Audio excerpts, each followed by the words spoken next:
إنا لننصر رسلنا والذين آمنوا في الحياة الدنيا ويوم يقوم الأشهاد يوم لا ينفع الظالمين معذرتهم ولهم اللعنة ولهم سوء الدار. الحمد لله والصلاة والسلام على رسوله وعلى آله وأصحابه ومن تبعهم بإحسان إلى يوم الدين. أما بعد، أيها الإخوة yang dimuliakan Allah, bulan Ramadan, Syahrul Mubarak, tidak lama lagi akan tiba, mungkin sekitar 1 pekan lagi, insyaallah. Semoga Allah Subhanahu wa taala mempertemukan kita dengan Ramadan. Dan pembahasan tentang Ramadan sudah sering dibahas sebenarnya di berbagai banyak tempat, ya, dengan pemateri yang berbeda. Yang tadi panitia menginformasikan untuk mengkaji beberapa hal yang berkaitan tentang Ramadan. Karena kita telah set persiapan yang tadi untuk tafsir semuanya, tapi nggak apa-apa. Ya, untuk terakhir ini, sesi kedua, kita buat untuk pembahasan materi tentang Ramadan. Tapi kita nggak terlalu panjang, hanya sedikit saja. Namun sisanya nanti lebih ke pertanyaan saja, ya, yang berkaitan tentang Ramadan, mulai dari perkara, ya, puasanya, perkara kesehariannya, perkara sahurnya, perkara berbukanya, perkara salat malamnya, kemudian perkara yang berkaitan tentang Lailatul Qadarnya, atau permasalahan i'tikaf, atau yang berkaitan tentang zakat fitri, atau yang berkaitan tentang Idul Fitri, tentang salatnya. Jadi kita lebih ke pertanyaan seputar itu saja. Adapun materi puasa, enggak tahu juga mau sampaikan apa, karena materinya sudah diulang-ulang. Ayo ikhwan yang dimuliakan Allah Subhanahu wa taala. Namun sebelum kita mulai di sini, saya mau kasih gambaran tentang bagaimana puasanya kita selama ini, dan gambaran bagaimana puasanya para salaf, puasanya para sahabat di zaman Nabi sallallahu alaihi wasallam. Alhamdulillah, puasa yang kita jalankan penuh dengan kemudahan, penuh dengan nikmat, penuh dengan kebahagiaan, penuh dengan kebersamaan, penuh dengan cinta. Namun yang demikian jauh dari puasanya para salaf, puasanya para sahabat radhiyallahu anhum ajma'in. Terkadang puasa, yang namanya puasa, yaitu awal disyariatkannya puasa di tahun kedua Hijriah, masih di awal-awal Nabi sallallahu alaihi wasallam hijrah ke Madinah, di mana kekuatan belum seperti yang diharapkan. Masih banyak, ya, tugas-tugas ataupun kewajiban-kewajiban, tantangan-tantangan yang besar yang akan dihadapi oleh para sahabat Nabi radhiyallahu anhum ajma'in. Oleh karena tidak heran kita melihat di bulan puasa terkadang ada peperangan, jihad, peperangan. di bulan puasa. Mereka berjuang dalam keadaan mereka lagi berpuasa. Nah, kita sekarang kebanyakan di tengah hari puasa bukan berjuang. Berjuangnya di rumah, berjuangnya di atas kasur. Kalau yang berjuang di masjid, berjuang baca Quran cuma 2 menit, 5 menit, kemudian tidurnya sampai asar. Jadi melihat keadaan yang kita alami berbeda dengan keadaan yang dialami orang-orang terdahulu. Namun itu adalah nikmat. Artinya nikmat aman di masa kita itu lebih besar dan harus kita syukuri. Artinya setelah kita mendapatkan nikmat aman yang luar biasa, bisa berpuasa tenang, tidak ribut-ribut, maka jangan sampai terlalu tenang, tidak terpikir lagi bagaimana pengorbanan ibadah di bulan puasa, hanya tenang-tenang saja. Tapi juga harus berjuang. Bagaimana mereka berjuang di jalan Allah Subhanahu wa taala dalam keadaan berpuasa, dalam keadaan lagi menahan haus dan lapar dan hal-hal yang lain, dan itu berat. Maka ya ikhwan dimuliakan Allah Subhanahu wa taala, puasa adalah hari, bahkan hari-hari yang diberkahi oleh Allah Subhanahu wa taala. Bahkan orang-orang yang hidup di bulan puasa beramal dengan amalan yang benar, dengan amalan yang berkualitas, Allah akan janjikan surga bagi orang-orang yang beramal di bulan tersebut. Dan banyak sekali kisah-kisah ataupun keterangan dari Nabi sallallahu alaihi wasallam tentang ganjaran dari Allah Subhanahu wa taala berupa surga bagi orang-orang yang menjalankan puasa dengan benar. Maka perlu kita ketahui dan perlu kita persiapkan bulan puasa itu. Jadi sebelum datang bulan puasa, apa yang telah kita persiapkan? Kita harus punya kesiapan yang matang untuk menyambut bulan Ramadan, karena dia adalah bulan yang berberkah, penuh dengan berkah. Kita harus mempersiapkan diri kita untuk menyambut bulan tersebut, menyambutnya dengan taubat kepada Allah, menyambutnya dengan istighfar, menyambutnya dengan ilmu. Di puasa itu adalah ibadah. Maka ketika seorang yang menjalankan puasa, hendaknya dia jalankan dengan ilmu, bukan dia jalankan dengan tradisi dan kebiasaan. Maka penting untuk mempelajari fikih puasa dari awalnya sampai akhirnya, sampai kepada Idul Fitrinya dia belajar. Itu butuh waktu. Tidak bisa dengan kajian sekali dulu.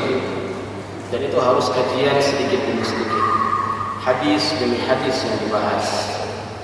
Namun kalau kajian kita hanya 1 jam 45 menit, maka itu lebih ke pertanyaan saja, sesuai dengan kebutuhan kita semua.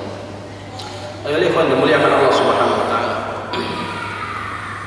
Puasa adalah menahan diri, disebutkan oleh para ulama tentang puasa, as-siyam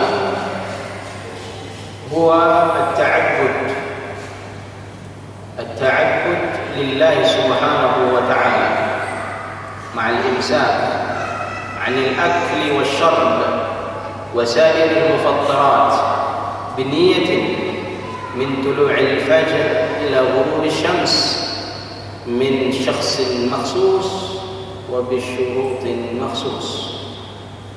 Jadi yang dimaksud dengan puasa itu adalah suatu ibadah kepada Allah Subhanahu wa taala dengan menahan diri dari makan dan minum, dan menahan diri dari hal-hal yang dapat membatalkan puasa, dengan niat mulai dari terbitnya fajar sampai terbenamnya matahari. Dari terbitnya fajar sampai terbenamnya matahari, dan dilaksanakan oleh orang-orang tertentu dengan syarat-syarat tertentu.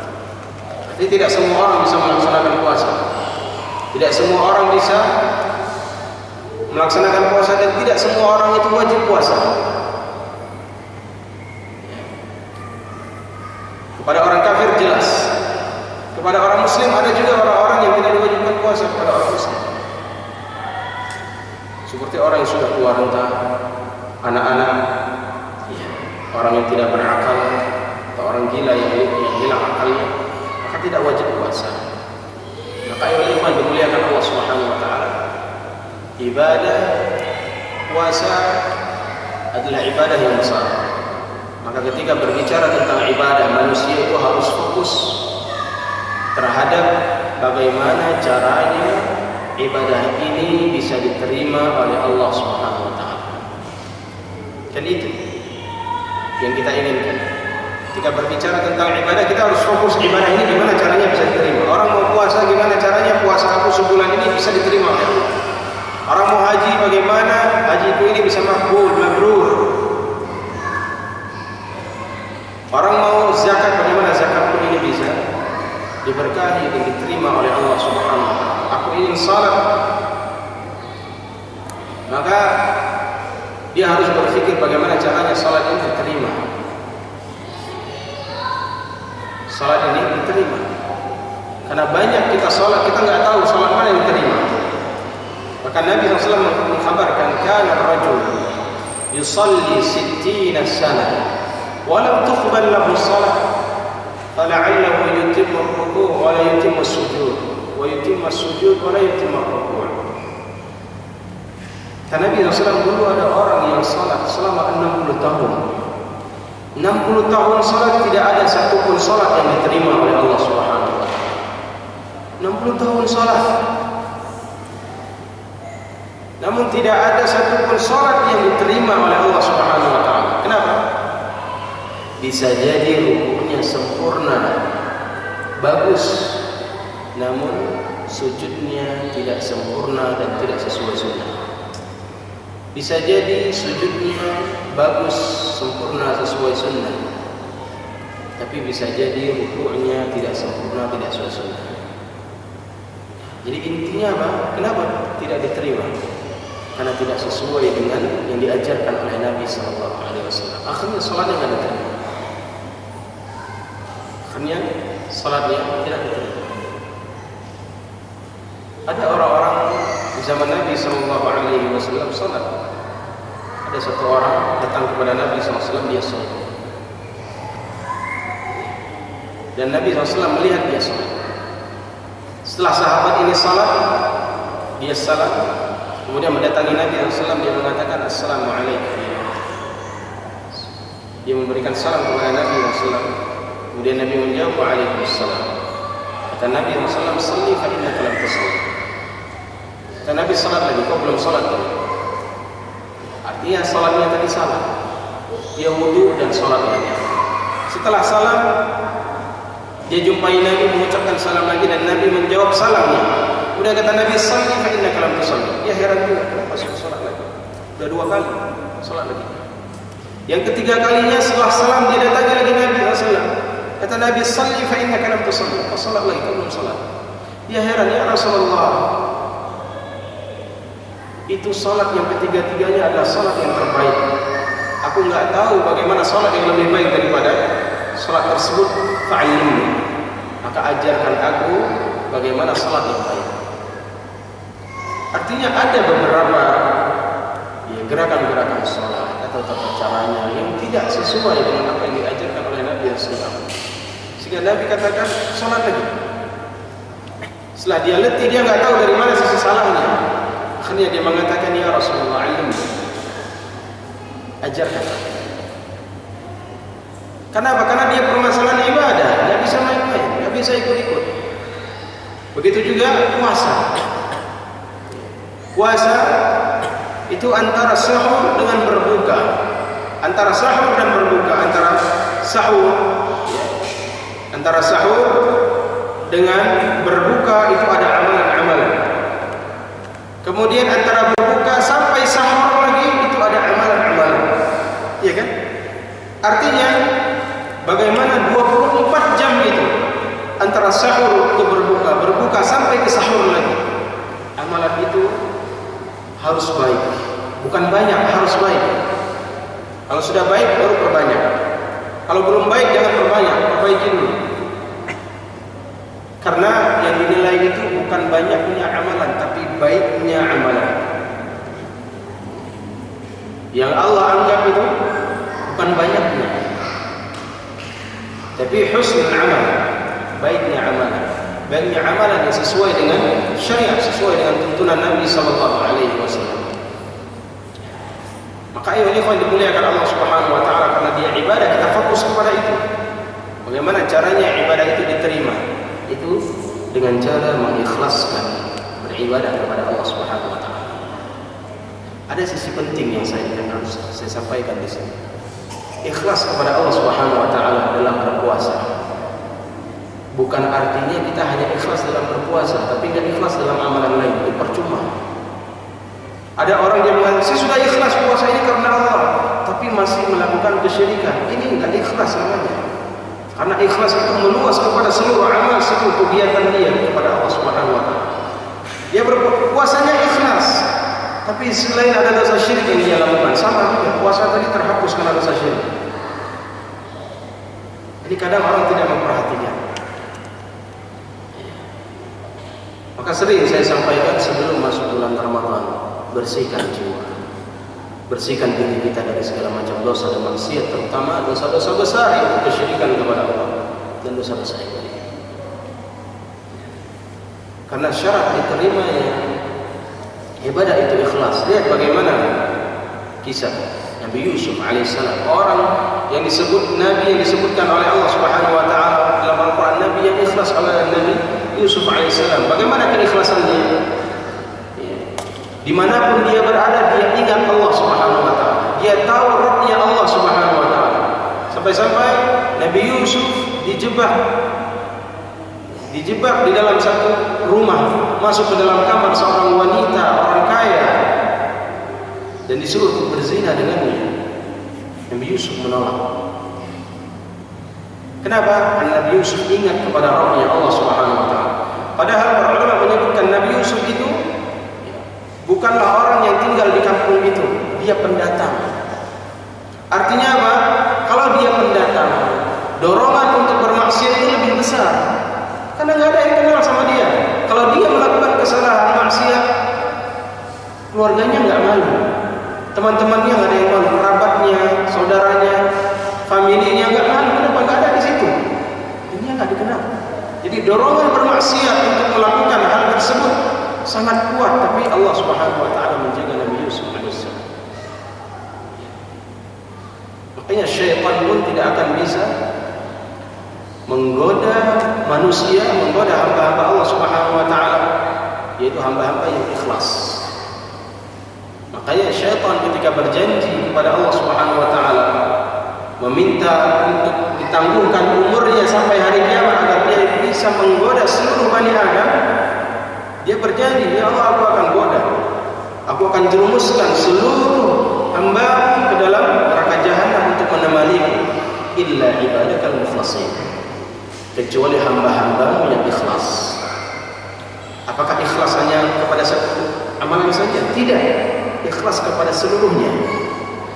Ikhlas kepada seluruhnya, bersih kepada seluruhnya, bukan bersih hanya pada satu amalan, tapi bersih pada seluruh kehidupannya.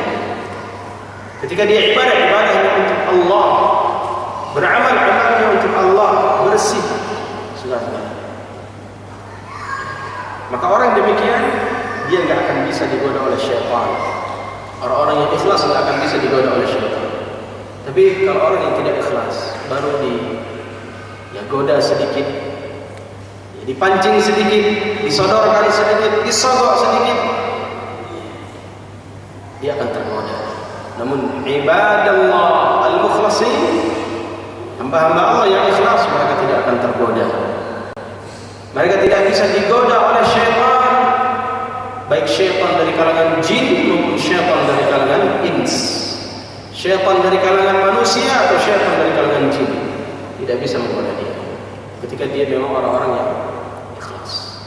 Maka perlu diperhatikan ketika seorang itu ingin beribadah kepada Allah Subhanahu wa taala, dia bersihkan sungguh dirinya dari dosa-dosa kesyirikan.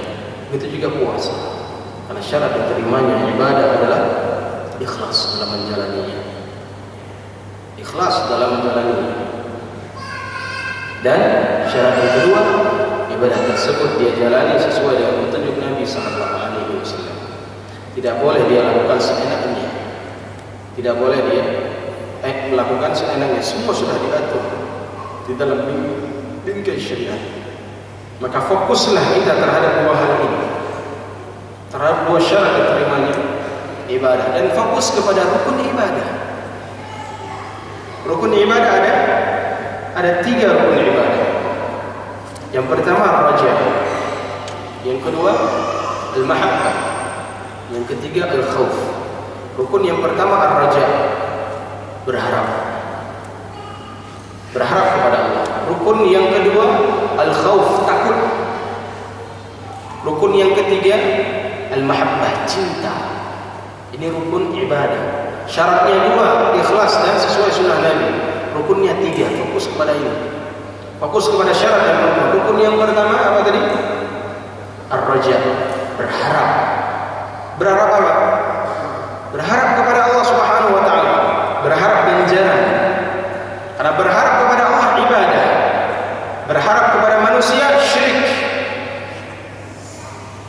Maka enggak boleh berharap kepada manusia, berharap kepada Allah dianjurkan. Jadi salah kalau ada orang mengatakan antum kalau beribadah jangan berharap apa-apa kepada Allah, harus ikhlas. Ini enggak sesuai ya. Ini salah pernyataan yang demikian. Beribadah itu harus berharap kepada Allah, karena dia rukun ibadah. Kita harus berharap. Berharap apa? Berharap ampunan, berharap diterimanya ibadah, berharap pahala, berharap surga, minta kepada Allah, berharap itu semua dengan amalan yang kita lakukan. Tapi kalau kepada manusia tidak boleh berharap. Manusia tidak boleh berharap. Tapi kepada Allah anjurkan berharap. Agar apa? Kita ini optimis, ada yang diharapkan. Beribadah kepada Allah harus ada harapan yang besar. Makanya kata Nabi SAW ya, tentang berpuasa, man shama ramadhana imanan wa ihtisaban ghufira lahu ma taqaddama min dhanbi. Barang siapa yang berpuasa di bulan Ramadan imanan, dengan keimanan, wa ihtisab, dan mengharap ganjaran. Barang siapa yang berpuasa dengan iman dan mengharap ganjaran, berharap kepada Allah, akan diampuni dosanya yang telah lalu. Dan rukun yang kedua harus ada mahabbah, cinta terhadap amalan tersebut. Dianjurkan puasa, jalani puasa tersebut dengan rasa cinta, dengan iman. Enggak boleh terpaksa. Kenapa puasa? Terpaksa lah, enggak enak. Keluarga semua puasa, saya enggak puasa, enggak enak. Ini enggak benar ibadah seperti itu. Dia ibadah harus dasarnya dengan rasa cinta, bukan rasa terpaksa atau rasa enggak enak. Kemudian rukun yang ketiga khauf, takut. Kenapa dia beribadah? Aku takut kalau aku tidak melaksanakan perintah Allah, Allah azab. Allah akan turunkan murka, Allah akan siksa karena itu perintah. Kalau aku enggak takut terhadap ancaman Allah Subhanahu wa taala, pada siapa lagi yang aku harus takut? Jadi dia jalankan puasa amalan tersebut bukan takut kepada manusia, takut hukuman manusia, sanksi manusia, bukan, takutnya dia kepada Allah Subhanahu wa taala. Maka ketika seorang muslim melakukan ibadah, memperhatikan syarat dan rukun ibadah, 2 syarat ibadah dan 3 rukun ibadah, maka insyaallah ibadahnya akan baik di sisi Allah Subhanahu wa taala. Apa saja ibadahnya? Perhatikan 2 syarat dan perhatikan 3 rukun ini. Atas dasar apa dia beribadah? Sesuai enggak dengan rukunnya? Kenapa dia jalankan? Apa tujuannya? Kemudian syaratnya, bagaimana dia menjalani ibadah tersebut? Sudah sesuai enggak dengan tuntunan Nabi? Sudah ikhlas enggak dia dalam beramal? Ini perlu diperhatikan. Dan setiap kita dan semuanya itu berangkat daripada hati manusia, iman kepada Allah Subhanahu wa taala. Ayo ikhwan, mungkin itu yang bisa Anda sampaikan tentang puasa. Jadi kita nggak bahas materi fikihnya karena terlalu panjang. Jadi itu hanya sekedar masukan nasihat berupa sebelum masuknya bulan suci. Tapi di sini ada beberapa pertanyaan. Mungkin yang dari akhwat ada pertanyaan bisa dorong ke belakang hijab.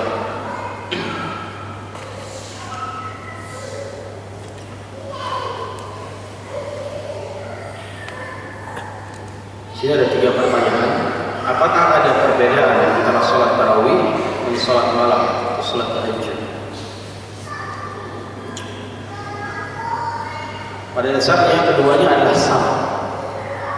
Pada dasarnya keduanya adalah sama. Namun sebagian para ulama membedakan, ya, karena berbedanya waktu dan pelaksanaannya. Ya, kalau dia sholat tarawih, maka dia dilaksanakan sebelum tidur, itu setelah sholat isya. Jadi ikuti dengan sholat tarawih. Tarawih itu artinya sholat santai, ya, sholat yang dilakukan perlahan-lahan. Makanya kalau ada orang sholat tarawih, misalkan ada sholat tarawih 11 rakaat atau 23 rakaat, tapi dalam waktu 15 menit, 10 menit dia selesai, itu bukan sholat tarawih. Itu sholat ngebut-ngebut, sholat buru-buru. Sholat tarawih itu santai, dia nikmati. Dia imam, dia nikmati bacaannya. Makmum menikmati bacaan imam. Ini kadang imam nggak menikmati bacaannya sendiri, makmum pun nggak menikmati bacaan imam. Jadi yang ada dalam hati makmum, kapan selesai, kapan selesai, kapan selesai.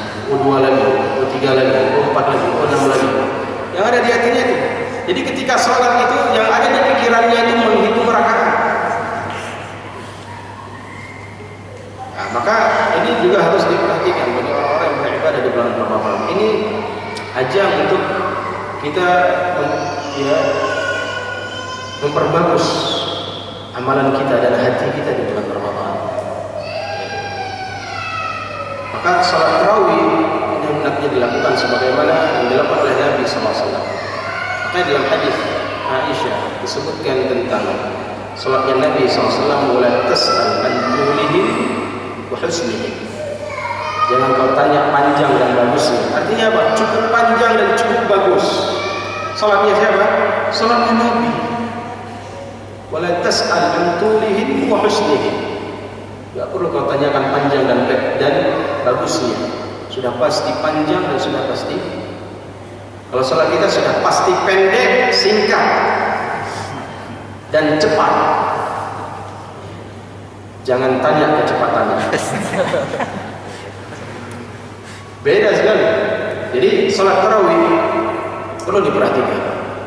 Terlebih yang mungkin kalau yang seperti di masjid kita ini, masjid yang ya, dipandang, dilihat oleh orang, alhamdulillah imamnya bagus, tata cara salatnya baik. Tapi kalau terkadang tempat-tempat sebagian di kampung atau sebagian tempat terlalu cepat ngebut salatnya, ya. Atau mengkhususkan surat-surat terakhir itu dengan surat-surat pendek, dikhususkan. Kalau ya, dia membaca panjang, tenang, kan itu lebih baik. Tapi terkadang masalahnya ketika imam baca panjang, makmumnya besok nggak datang lagi. Ini juga ya terjadi di sebagian tempat juga demikian. Jadi ada imam dia berusaha untuk mengamalkan sunnah, tapi orang kampung nggak paham sunnah. Ini apa imam lama kali sholat, terakhir besok nggak datang lagi nih. Akhirnya PKM marah. Aturannya pendapatan masjid hari ini sekian, itu kurang. Nah, itu terjadi juga itu demikian. Itu terjadi demikian ya. Karena ya itu berpengaruh kepada semuanya. Ya. Jadi ini harus diperbaiki demikian. Dari diri kita, mulai dari diri kita harus perbaiki demikian. Sehingga masyarakat pun menjadi baik dan niatnya juga betul. Adapun salat tahajud, ya, itu biasa dilakukan setelah dia istirahat, setelah dia tidur. Adapun jumlahnya kedua-duanya sama, tata caranya semuanya sama, cuman ada perbedaan dalam waktu pelaksanaan. Allah Ta'ala. Kapan saat paling afdal untuk membayar zakat fitri? Karena kebiasaan di tempat saya penerimaan zakat fitri mulai diterima pada 26 akhir Ramadan.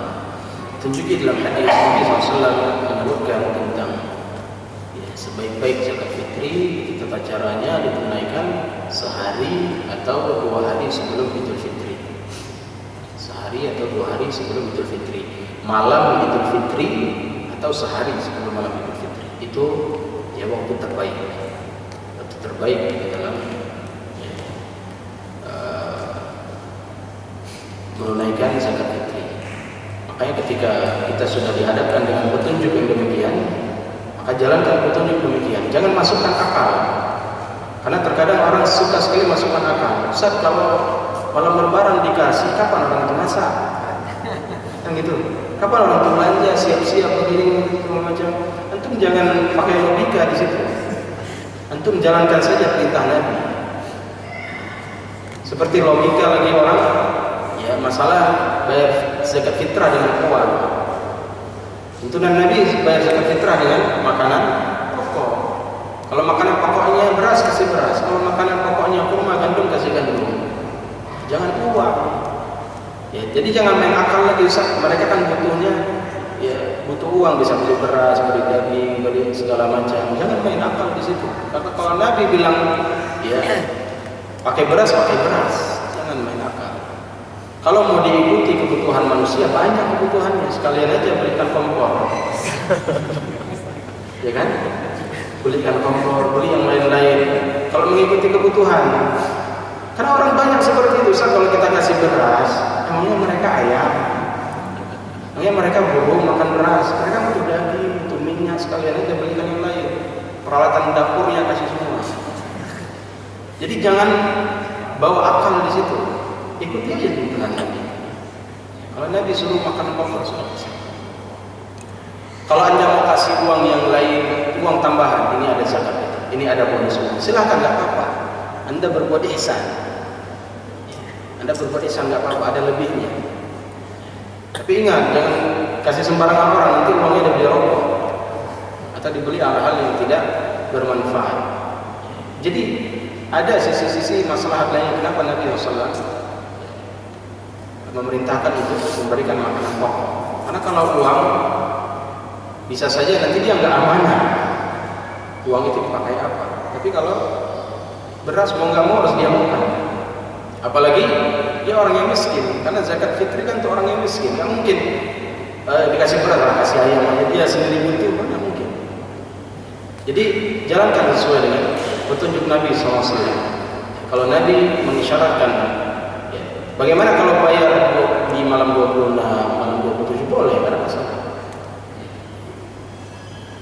Dan lebih baik lagi kalau kita kasih terus ke orangnya, datangi ke rumahnya, kasih terus. Ini zakat saya, itu keluarga saya. Dan semuanya itu dikeluarkan. Zakat itu dikeluarkan untuk semua yang hidup, baik kecil, orang tua, anak-anak, semuanya kena zakat fitri itu. Baik yang ada di janin, ini dikeluarkan. Ya, namun para ulama mengatakan yang di janin yang sudah ditiup, berapa bulan ditiup? 3 bulan, 120 hari. Kalau umurnya sudah di atas 120 hari, sudah ditiup ruh, maka keluarkan zakat. Itu jumhur para ulama. Semua yang bernyawa dikeluarkan. Zakat anak-anak dikeluarkan. Bayarkan. Kalau seorang anak sudah mampu bayarkan zakatnya sendiri, ya sudah. Ya. Dia bilang orang tuanya, "Mas, saya bayar sendiri. Saya keluarkan saja. Saya punya uang, saya keluarkan sendiri." Dan diberikan kepada fakir miskin yang membutuhkan. Dan kalau memang ada sanak keluarga kita yang miskin, diutamakan mereka. Jangan utamakan ke orang lain. Kalau memang kita ada saudara kita, ya adik kita, sepupu kita, paman kita, atau saudara-saudara kita, kerabat kita yang miskin, dia butuh, kasih ke dia dulu. Utamakan dulu keluarga. Dan si keluarga jangan gengsi nerima. Ya, masa aku dapat dari adik aku? Ini penghinaan, enggak. Ya, Anda menerima mendapatkan pahala dan dia juga mendapatkan pahala, itu kebaikan. Dan kalau dia mengantar ke masjid juga boleh, tidak ada masalah. Cuman ini hanya dari sisi keafdalan.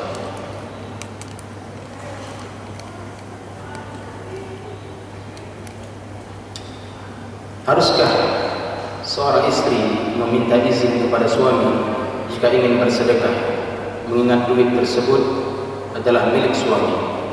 Iya. Kalau iya, harta tersebut harta suami. Kalau dia ingin bersedekah, maka dia harus minta izin dulu kepada suaminya. Minta izin dulu kepada suami. Apalagi kalau memang ya duitnya besar, jumlah yang besar. Tapi kalau jumlah yang kecil, mungkin nggak ada masalah. Dia kasih. Nggak mungkin lah suami itu terlalu teliti. Ini mana nih 2.000 lagi? Mana nih 1.000 lagi? Kok kurang? Nggak mungkin. Kalau dia belanja ke pasar, dia ingin bersedekah atau membeli atau hal yang lain, maka dia bersedekah. Dan khusus di bulan Ramadan ini saya nasihatkan juga bagi siapa saja yang ketika berbelanja ke pasar, kadang dia lihat orang tua lagi jualan, dia menawarkan. Ada tuh kadang di pasar itu dia sampai ngejar-ngejar kita, beli ikan, beli ini, beli tempe. Kita nggak butuh, tapi dia beli aja.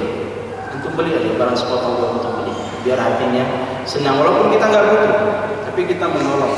Terlebih lagi di bulan Ramadan. Dia karena orang tersebut dia tahu minta-minta itu nggak boleh, hina kehinaan. Dia jualan, dia ambil ke pasar, ambil ke grosir, tempe, tahu, minyak segala macam ikan, dia jual, dia jalan. Dia berusaha untuk mencari uang.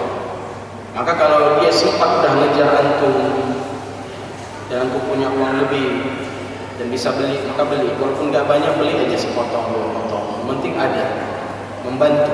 Itu juga termasuk berbuat baik, berbuat ihsan kepada kaum muslimin. Walaupun antum nggak butuh. Yaitu sekarang sudah mulai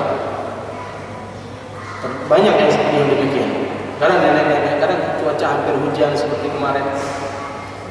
Kadang ada orang nenek-nenek itu yang datang, dia mengatakan, nak beli karena tangan ini udah capek gantung-gantung plastik ini, belilah harga sekian berapa, beli aja. Itu beli. Kalau memang duit antum cukup, ada beli. Itu termasuk ihsan, terlebih di bulan Ramadan. Jadi bersedekah tidak hanya sekedar memberikan uang. Jangan sampai itu udah tahan aja, ini saya kasih duit. Jangan, itu membuat kecil hatinya. Ambil aja barangnya, kasih untuk uang sesuai dengan harga. Itu lebih senang, dia lebih puas dengan hal yang demikian. Baik. Apakah benar tidurnya orang yang berpuasa termasuk ibadah? Ini tidak benar. Hadis tersebut hadis yang dhaif, bahkan sebagian mengatakan hadis itu palsu. Tidurnya orang yang berpuasa itu termasuk ibadah, tidak benar. Namun tapi hadis ini kenapa disalahgunakan oleh banyak orang? Gak mau beraktivitas apa-apa, akhirnya tidur saja, kan dapat pahala.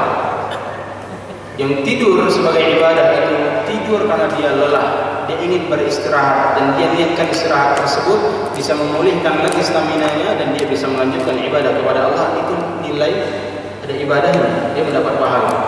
Karena setiap tubuh ini mempunyai hak untuk diistirahatkan. Tidak boleh seorang itu sholat nggak mau tidur-tidur, dari habis isya sampai subuh sholat berdiri aja dia, kamu tidur-tidur. Atau puasa nggak mau buka-buka, atau nggak mau nikah-nikah yang bujang. Itu kan ada dalam hadis Nabi SAW. Maka setiap kata Nabi SAW, likulli haqqin haqqah. Setiap sesuatu itu punya haknya, maka berikan haknya masing-masing. Tidak boleh dia zalimi dirinya.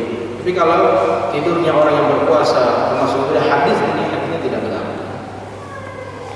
Tapi kalau dia tidurnya niatkan karena Allah Subhanahu wa taala agar beraktivitas lagi dengan baik, maka dia akan diganjar oleh Allah. Batalkah puasa seorang apabila muntah akibat mabuk kendaraan. Apabila mabuk kendaraan dan dia muntah, hal yang demikian tidaklah membatalkan puasanya. Apabila ini selain safar ya, kalau dia safar maka hendaknya dia berbuka. Dia berbuka karena itu memudaratkan baginya. Tapi kalau terkadang ada orang yang memang dia alergi dengan mobil, jangan naik mobil, dia naik Honda tapi di belakang mobil yang berasap dia muntah. Itu ada yang demikian. Makanya demikian insya Allah tidak membuat puasanya batal, kecuali sengaja memuntahkan. Dia colok tangannya, sengaja dia muntahkan. Ya ini tidak boleh, karena itu doror kepada dirinya.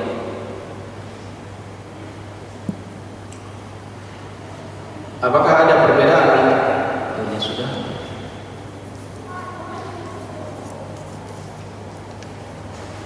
Sebelum tahun kedua Hijriah, puasa pada bulan Muharram saat itu berhukum wajib atau sunnah? Ya, jadi sebelum diwajibkannya atau disyaratkannya puasa Ramadan sebulan pun, ya di sana sudah ada puasa Muharram. Puasa Muharram yaitu di tanggal 10 Muharram atau disebut dengan puasa Asyura. Maka status puasa tersebut adalah tetap dia menjadi puasa sunnah. Puasa sunnah. Allah Ta'ala.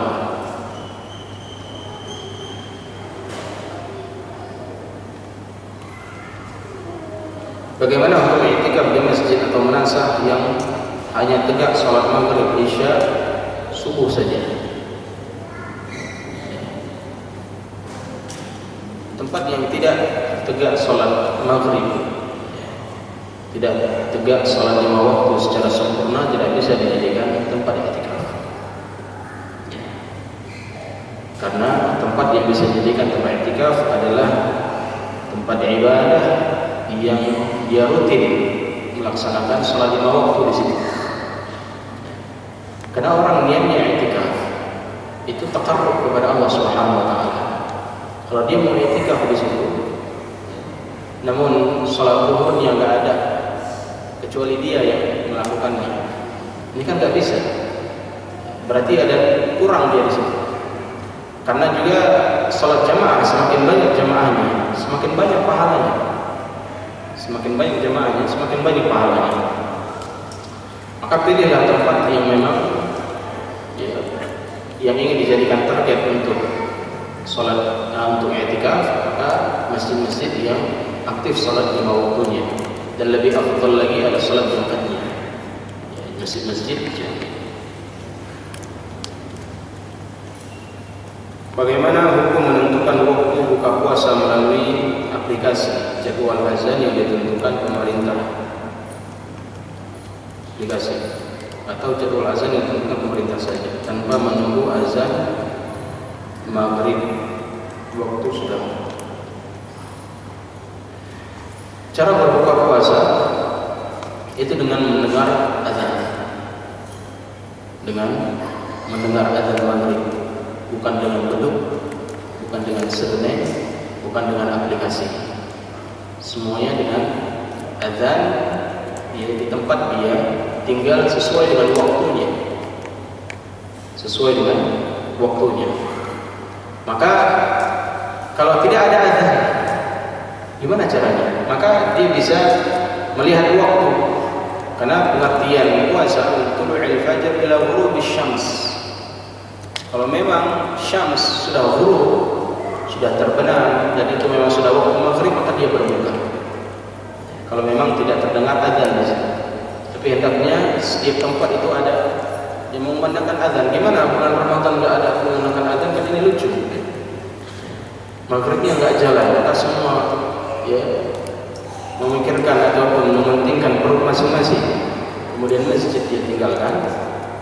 Maka sunnahnya itu mendengar azan, dan ketika sudah mendengar azan dia langsung buka, tidak boleh dia tunda-tunda. Nah, Nabi SAW mengatakan la yazalul 'abdu fil khair ma'ajjalil fitr. Seorang itu senantiasa berada dalam kebaikan selama dia menyegerakan berbuka. Langsung dia segerakan berbuka. Artinya menyegerakan pas di waktunya, bukan sebelum waktunya. Kalau bukanya itu jam 6 dia buka.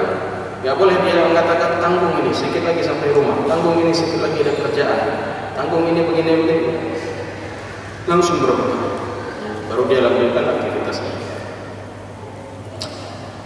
Beberapa hal-hal atau kegiatan yang kurang bermanfaat yang harus ditinggalkan selama berpuasa. Apakah tidur termasuk dalam hal di atas? Kalau kebanyakan tidur iya. Kalau tidur sesuai porsinya ya tidak masalah. Tidur sesuai porsinya tidak masalah. Dan banyak kegiatan yang tidak bermanfaat. Sekarang orang 24 jam pakai HP. Ada yang doyan game lagi.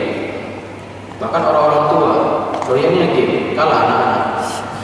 Ya, sampai seperti itu. Ya, orang tua pun kadang doyannya main game. Bahkan orang tua yang mengajarkan anaknya, mainnya bukan gitu, gini mainnya. Jadi banyak hal-hal yang tidak bermanfaat di siang hari. Dan kebanyakannya orang kalau nggak main HP tidur, atau biasanya main HP dulu baru tidur. Tapi kalau orang baca Quran, capek baca Quran, tiba-tiba tertidur, ini nggak apa-apa. Tiba-tiba dia tertidur dalam keadaan mushaf ada di dadanya, mushaf ada di tangannya. Tapi yang betul-betul baca, jangan gaya-gayaan aja. Di masjid pegang-pegang Quran, tiba-tiba ngantuk, angin menyapa tidur. Orang lihat tidurnya setelah baca Quran, padahal cuma pegang aja. Jadi kalau memang dia tertidur setelah dia beraktivitas, sholat, setelah baca Quran, ini memang ngantuk, tidak apa-apa. Tapi lebih baik lagi ketika dia ngantuk, ya, dia tetap baca Quran sampai betul-betul nggak tahan lagi baru dia tertidur dengan Qurannya. Itu ada sebagian teman-teman kita yang demikian. Ya. Dia ketika ngantuk, dia pegang Qurannya, dia jalan baca Quran. Kan nggak mungkin lagi jalan ngantuk. Jadi dia baca Qurannya sambil jalan, capek dia sandaran. Sampai betul-betul capek sekali, dia sandaran, berdiri, sampai tidur. Orang pun heran ketika negur, sadar lagi dia tidur, rupanya sampai berdiri. Subhanallah, orang demikian dia memaksa dirinya untuk beribadah di siang hari. Namun hal-hal demikian mungkin ada pada sebagian orang, tapi juga tidak boleh memaksakan diri. Kalau memang diri kita memang sudah jadwalnya untuk tidur, sudah waktu istirahat, maka dia istirahatkan tubuhnya, karena tubuh ini punya hak untuk diistirahatkan. Dan hal-hal yang membuang-buang waktu lainnya juga banyak yang harus diperhatikan. Ketika sholat fardu berjamaah yang dibacanya jahar, apakah makmum harus membaca surah Al-Fatihah atau cukup dengan mendengarkan dari imam? Ini soal yang bagus. Perhatikan, ayolah dimuliakan oleh Allah Subhanahu wa taala. Salat ada salat sir dan ada salat jahar. Dalam hadis ditunjukkan bahwasanya membaca Al-Fatihah itu termasuk rukun dari rukun salat. Yang tidak baca Al-Fatihah maka salatnya tidak sah. Ya la salata liman lam yaqra bi Fatihatil Kitab. Tidak sah salat seorang yang tidak membaca Al-Fatihah.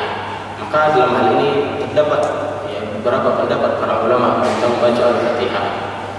Yang pertama, apabila dia sholat di belakang imam yang sir bacaannya, ya, seperti sholat duhur, sholat asar, ya, maka di sini ya, sepakat para ulama bahwa dia membaca Al-Fatihah.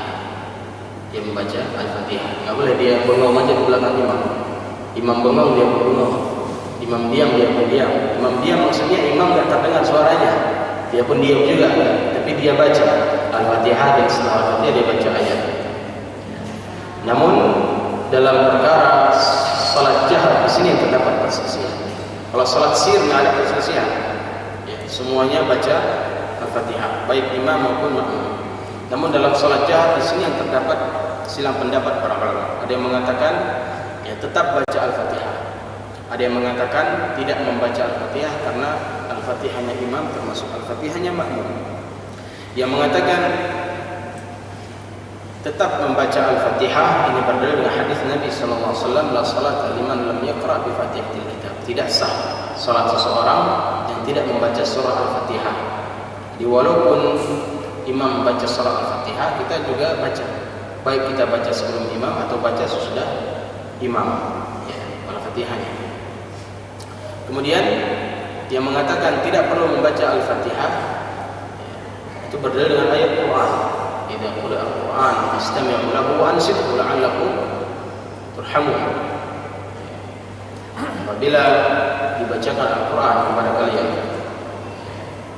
maka diam, dengarkan dan diam. Fastami'u lahu wa ansitu, maka dengarkan bacaan Al-Quran tersebut dan diam, jangan berbicara agar kalian dirahmati. Jadi ini dalil menunjukkan bahwasanya ketika imam baca Quran, baca Al-Fatihah, kita diam, hanya menyimak saja. Ini dalil yang mengatakan tidak perlu baca Al-Fatihah apabila imam menjaharkan bacaan salat. Namun ketika di rakaat ketiga, rakaat keempat sudah disirkan kembali, maka kita wajib membaca kembali. Ya.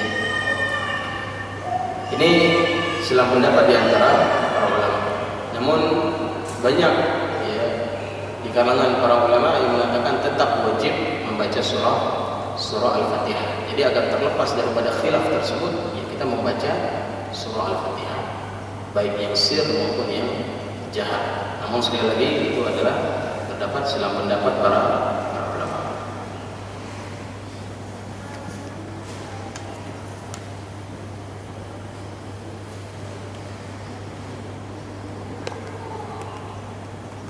Ketika salat yang bacaannya imam keras, apakah harus membaca juga atau menyimak bacaan imam saja? Sudah.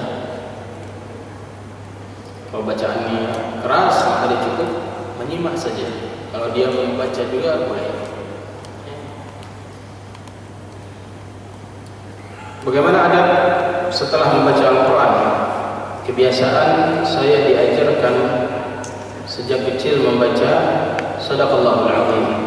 Setelahnya meletakkan Al-Quran di kening, hidung, dan dada.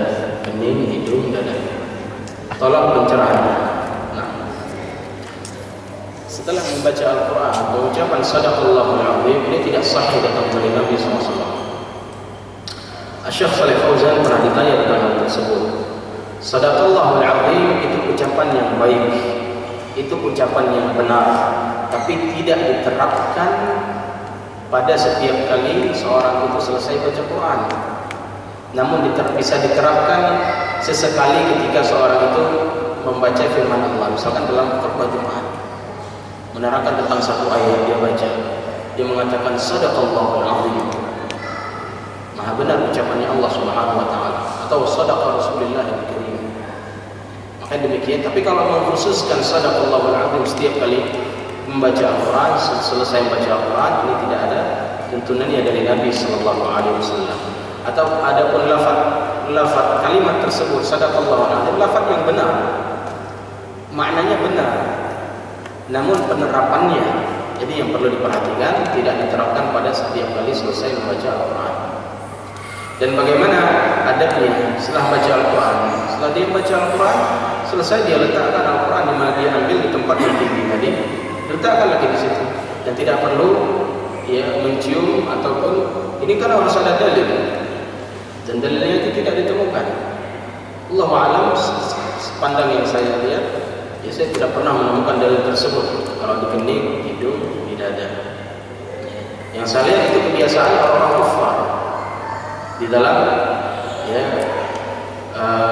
mengagungkan salib mereka. Salib mereka, ya begini.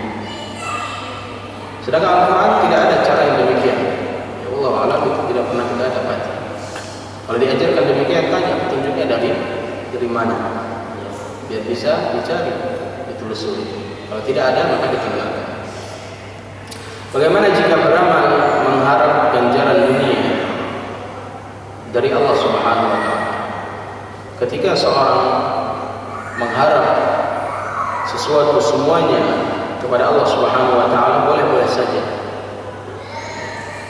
Tapi hendaklah dia mengharap ganjaran yang paling besar. Apa ganjaran yang paling besar? Rahmat, ridha dan surganya Allah Subhanahu wa taala. Ya, pahala di sisi Allah Subhanahu itu ganjaran terbaik. Tapi kalau dia beribadah, semoga Allah lapangkan rezekinya, semoga Allah mempermudah urusannya atau masalah-masalah lain atau perkara-perkara dunia agar dibantu oleh Allah Subhanahu wa taala, tidak apa-apa. Ya, karena memang kepada Allah kita berharap, kita terjepit, terlilit hutang, kita butuh ini, butuh itu. Kepada siapa kita mengadu? Kepada siapa kita berharap? Kepada Allah. Namun ketika dia menjalankan ibadah, ya, apalagi ibadah yang besar, hendaklah dia mengharapkan juga ganjaran ataupun berharap sesuatu yang besar. Apa itu? Berharap surga, berharap wajah Allah Subhanahu wa taala. Maka itu perlu diperhatikan. Jadi kalau mengharap dunia juga tidak mengapa. Yang tidak boleh berharap kepada manusia. Wallahu ta'ala. Kita cukupkan. Insyaallah kita bertemu di pertemuan yang datang kalau Allah Subhanahu wa taala menghendaki, dan semoga Allah Subhanahu wa taala memberikan kesempatan kepada kita untuk bisa melakukan ibadah dan sebaik-baik ibadah di bulan Ramadan. Sallallahu ala nabiyina Muhammad wa ala alihi wasallam. Subhanallah wa bihamdihi, asyhadu an la ilaha illa anta wa astaghfiruka wa atubu ilaika. Wassalamu alaikum warahmatullahi wabarakatuh.